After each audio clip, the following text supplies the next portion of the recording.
Classical dances గురించి.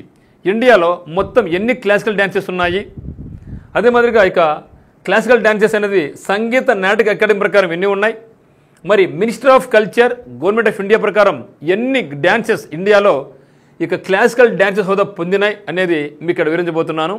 రాష్ట్రం అడిగితే మీరు క్లాసికల్ డ్యాన్స్ చెప్పాలా, క్లాసికల్ డ్యాన్స్ అడిగితే మీరు రాష్ట్రం చెప్పాలా. ఆ విధంగా 2 రకాల 2 వే ఈ సిస్టంలో మీకు నేర్పిస్తా, జాగ్రత్త రండి.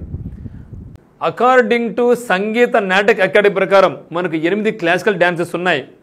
According to minister of culture government of India ప్రకారం మనకు 9 క్లాసికల్ డ్యాన్సెస్ ఉన్నాయి. మర్చిపోవద్దు. No come here. So Andhra Pradesh అంటే మనదే.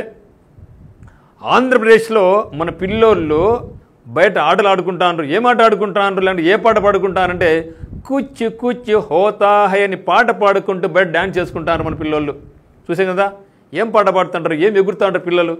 ఆంధ్రప్రదేశ్లోని విద్యార్థులందరూ కూడా కుచ్చు కుచ్చు హోతా హై అని పాట పాడుకుంటూ రోడ్ల మీద డ్యాన్స్ చేస్తాండ్రు. కాబట్టి ఆంధ్రప్రదేశ్కి వచ్చేసి కూచిపూడి.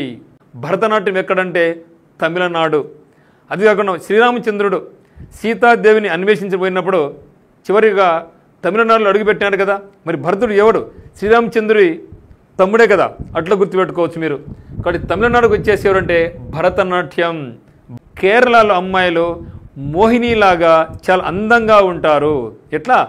మోహినిలాగా చాలా అందంగా ఉంటారు. కాబట్టి కేరళ వచ్చేసి మోహిని యాటం. యాటం అంటే ఆట అని అర్థం మిత్రమా. ఆట అంటే ప్లేన్ అర్థం. సో అందమైన అమ్మాయిల ఆట అని గుర్తుపెట్టుకోండి.